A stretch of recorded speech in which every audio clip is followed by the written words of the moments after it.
What is going on, YouTube family? Welcome back to another episode of Pips and Points. I'm your host, Jono, and today we're going to be talking about the NAS100, which is what we always talk about, the NAS100. First off, I want to thank all my subscribers, my Pip tonight. Special shout out to you for hanging with me. I see the family is growing slowly, but it's growing nonetheless, so I'm very impressed with that. And I also want to welcome all the new guys that have stumbled across this video, and I hope that you become Piptonites too and hit the subscribe button, okay? Because I aim to deliver the best possible technical analysis I can deliver to you guys, and obviously I just hope that obviously you find the content useful, because all I want to do is just deliver the best content I can possibly deliver to you, so at least you're getting the most value for your precious time that you've chosen to spend with me today. Okay, so I didn't make a video on Friday, right? So my apologies for that. Normally I make videos every single day, but Friday I thought, you know what, let me just go and live it up a bit, and not make a video. So I didn't make a video on Friday. And to be fair, we didn't really miss much in regards to the NAS, because what was it? On Thursday, it was down here somewhere. And then on Friday, it's broken through, and it's kind of confirmed for me that it actually wants to go up. So I can see the confirmation here. Within about an hour or so, markets will be opening.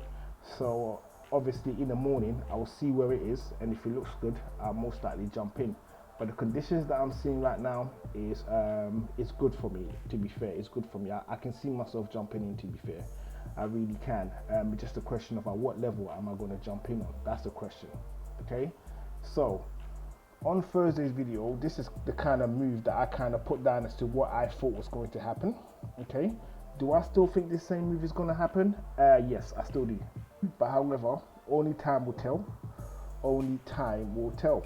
So I'm going to get rid of these little zigzags, because if you want to see why we put it all together, you can watch Thursday's video, which will be in the little video box at the end of this video. So all you have to do is watch this video to the end. You see a little box at the end, and then you just click that, and it will take you to the Thursday's video. Also as well, guys, let me know if you like the new color combination of the red background. It works for me in terms of how I'm viewing it, but however, I want to make sure that it works for you too. So just let me know in the comment section if you think the color combination is okay, or if you would like that we change it back to white or another color that would work for me. Then obviously we can discuss that. So with nothing more to say or to do, let's get into it. So on the day, we got a nice little parabolic going up. So we've got two blues right now. So we've got this blue over here, and then we've got this blue also. All right, now we're going to look at it on a lower time frame to see what that blue actually means for me. So ideally, wait, let me get this up. This is much better. Okay, so ideally, this level, and to be fair, this is not the best level to jump in on, but I most likely will jump in at this level right now. So I am probably going to wait till market open, and I'll probably take this trade, or I will wait in the morning, in the early hours of the morning when I get up, to see where everything is, and I'll possibly take a trade. So I could take a trade soon, right? But what I'm looking for, I've seen it. We have a close above this level over here. The actual smart play, to be fair, right, would be a break above this level. That will be the actual smart play. I've looked at it. One of the Piptonites recommended that. I checked it out, and I was like, you are right. You are right. Okay, but however, I'm comfortable doing it at this level, and bearing in mind it comes with this element of risk, because say for example it pushes down at this particular trend line here, it pushes down, so it opens in the next couple hours, right? It then wicks up, and then it starts to push down. This whole trend is still being confirmed, right? So I would have made another mistake, but is it a mistake that I'm happy to jump in on? Yeah, hell yeah, absolutely. I'm more than happy to jump in on this risk and take the heat on that. But I think it's going to keep pushing up, in my opinion. That's what I think. I think it's going to keep pushing up. So I'm more than happy to take this trade when market opens. I'm looking at the lower time frame, see what he's saying. Yeah, I could see myself doing it. I could see myself doing it. So if I was to take the trade, okay, at this particular level, where would I comfortably set my stop? All right, now this is where it gets interesting, where to put the stop. Because like I said, this little blue area here is the area that I have to keep my eye out on. I really have to keep my eye out on that area, all right? So because of all the wicks in this area right here, there's a very good chance, there's a very good chance that a liquidity grab will be done within the zone. So if I enter at market open, I will need to cover below this level right here. That is just a logical thing for me to do if I entered market at market open, which is going to be in the next few hours. If I don't enter at market open and I do it tomorrow morning, then I just got to figure out where market actually is, and depending on where market is where I would then decide if I'm going to jump in or if I'm going to wait. However way I'm going to play it, we'll figure that one out in the video for Monday, and that will be in the evening, because I'll definitely be making a video on a Monday. That's a given. So I'll let you know exactly how I did the trade and what I plan to do. But right now, the conditions that I'm looking for, it is a risky condition, but I'm happy to take this condition right here and jump in at this level or possibly lower, depending if market pulls back or not. All right. So I'm going to keep this box right here. So let me just bring it back to where it was before. So I'm going to bring this box right here. I'm going to leave that. And the next thing that I'm going to look at very briefly is we're going to look at gold. See what's going on with gold. Okay. Now gold is looking interesting in terms of what gold is doing, what I think gold is going to be doing, and how I plan to play it. So at the moment, gold has done an all-time high that I can see right now. That I can see. Oh, it hasn't. But this is the highest point that it's been in a couple years, right? It's the highest point it's been in a couple years. So it hasn't broken the 2020 all-time high, which was up here, which is still yet to hit. But it has produced a new high, right? And obviously we all know why that is, because that's the situation in Ukraine. So on the Friday, I believe, when the actual news broke, because it's this daily, let me just have a quick look to make sure that I'm looking at this correctly. Okay, so no, I didn't want to do that, because it only makes sense to actually look at gold on the daily. What was this? Friday 24th. Okay, no, Thursday. So Thursday we had the massive parabolic to the upside in regards to gold. All right, massive parabolic to the upside. And what we can see here in regards to gold is, I think it's going to push down some more, but I don't know how far it's going to push down. Is we can see that we have a break in the structure. So this little structure over here. So if I was to go into a lower time frame, you can see that it stayed above this level. So it hovered around 1886. Okay, so it stayed around that level, and it's just finally broken through that. So it's finally broken through that. Okay, and now we need to see what gold is going to do. Is it going to continue to push down to this and join this particular trend line over here, which is, so if it did the trend line, I would say around 1817. Is it going to push down, or is it going to bounce back up again? That we don't know, but this is heavily reliant upon the news. So depending on what we hear, what Putin is doing, okay, if it's more of an aggressive stance, then we can expect gold to shoot up some more. If it's more of a relaxed stance, obviously that's the stance that everybody wants. We want him to chill out, you know. Yeah, just basically just fall back from this position that he's doing right now and just not aggravate the situation even more. We could expect gold to come down a bit, okay, but that's something that we're going to figure out as time moves on. So I mean, initially I wanted to actually jump into gold, like I really did. I wanted to jump in on the Thursday, but on the Thursday I saw the massive move to the upside. So yet on the Thursday I saw all of this moving up, And then I was like, well, I'm not going to do anything until I see it rest. And then on a Friday, it started pushing back down again. And then I knew for a fact I wasn't going to do anything until I saw it relax. So now that it's where it is at the moment, I'm not comfortable in doing anything right now. I'm literally not comfortable in doing anything. So I'm going to watch this one. Right, so we're going to watch this one and see what it does. And then we're going to decide how we're going to play this game. Okay, so now let's jump into silver real quick and let's see what's going on with silver. Yes, I know it is quite bright, but it wasn't super bright on the white background, but it is super bright now that I've put the white on there. So now that I put the red on there, sorry. So let me just clean some of this stuff up and let's see how this is looking. Okay, so silver is yet to close above $25, right? So it hasn't done that yet, and at the same time it hasn't broken $21 either. So it's kind of hovering between $21 and $24. This is where silver is sitting at the moment, in between, and right now it looks like it wants to push back up again. So let me trash everything and then we can just look at this cleanly, right? So we can see from here that it is maintaining silver is maintaining this particular trend line at the moment.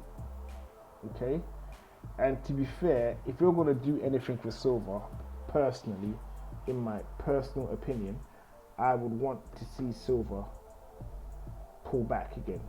And I think that's going to be happening because although all of these moves that we're seeing now, it is due to Russia. So this little area that we're seeing right now is due to the whole Russia situation. I have a feeling that everybody's about to start calming down. Cooler heads is going to prevail, because obviously they're mentioning the magic word, which obviously is the nukes. You know, so Putin's talking about the nukes. He's gonna obviously do something that the history of the West, i.e. the places that I live in, most likely you live in there as well, if you're watching from America or UK or anywhere in Europe, you would know that obviously him using the words, the threats of nuke, obviously affects us in a big way, because when he's talking about nukes, he's talking about us basically, right? So I don't think he's going to get that far, because obviously I don't think he wants to be living in a highly radiated Moscow, and we don't want to be living in the highly radiated cities wherever we're in. So I think he's going to pull back. So we're going to wait to see what all this posturing is going on about, like what they're doing over the next coming days and weeks. And we should have a clear picture by the end of this month what is really going on in the Ukraine. So if war is going to escalate, we're going to know by then, right? And if war is going to de-escalate, we're going to know by then, and hopefully war is going to de-escalate, because like I say, these guys, they don't want to be living in no radiated country, and literally that's what they're playing with. Like, the threats they're issuing is everybody's got the same toys, do you know what I mean? And I'd rather nobody played with their toys, to be fair, because the toys have a way of making everybody's lives a living hell, or a hell that we're yet to experience. Only the Japanese know about that, and to be fair, I'd rather we never find out about that, to be fair. You know what I mean? I'd rather we never ever find out about that. So if anyone's got Putin's hardline, just tell them to listen, relax, have a ginger beer, have a can of Coke and a smile, you know, and chill out. Yeah, someone needs to tell him that. So this is what we've got going on with silver at the moment. Sorry for the little rant, but I just had to get it off my chest, right? So silver is sitting right now between $25 and $21, and the areas where it's bounced the most. So we've had a couple touches in this area, right? Couple touches in this area, which is touch 1, touch 2, touch 3, touch 4, touch 5, touch 6, and touch 7, and touch 8 is at $22, right? So anywhere around that area, it's a potential buy zone, right? But I will want to confirm the direction before I did that. So that's in regards to silver. And then I think we've pretty much covered what we need to cover, because tomorrow is when the day starts for us. Tomorrow is Money Monday, It's when we are then proactive in terms of what we're gonna do and how we're gonna get paid. Do you know what I mean? Because it's gonna be money about tomorrow, and tomorrow, once again, it is Money Monday, and there's gonna be a lot of cash flying around tomorrow. And all of us, you, my Piptonites, new subscribers, new visitor, okay? I want you all to profit off this. So hence why you're here, and I believe we're gonna have more pushing to the upside, which basically means if you get it right, we're all gonna get paid. And this was the area where I think it pulled back and relaxed before it pushed up. So I'm just gonna show that area to you guys now. You can kind of see it as I'm stretching out this chart. So I think you can kind of see the area that I'm referring to, right? And I believe that it's this area right here.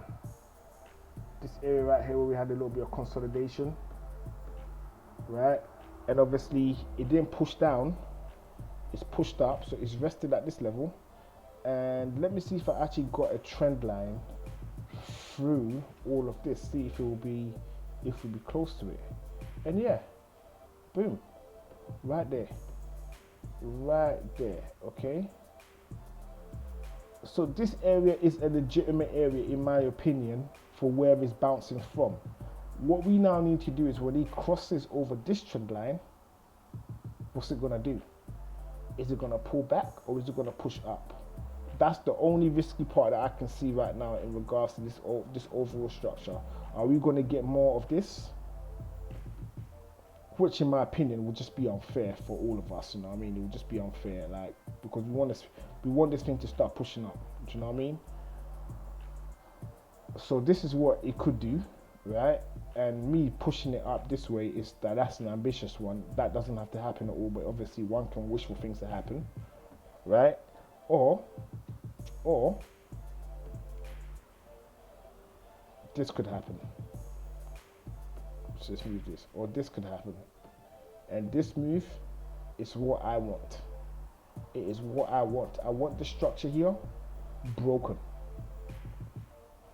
So we won't know over the course of the coming days and weeks what is actually going to happen, right? We're only going to know over the course of the weeks. I think by Wednesday we're going to know what's going on here.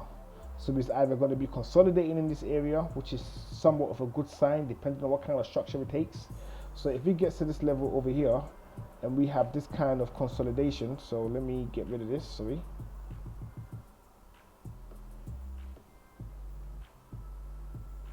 If we have like a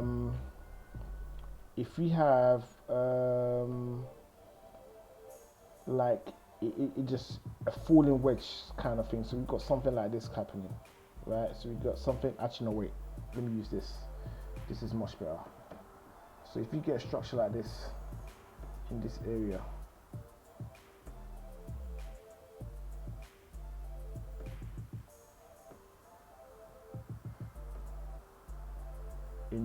right here, right, where it's zigzagging and it's coming down, then we can expect a push to the upside. It will be highly likely that it will be pushing up to the upside.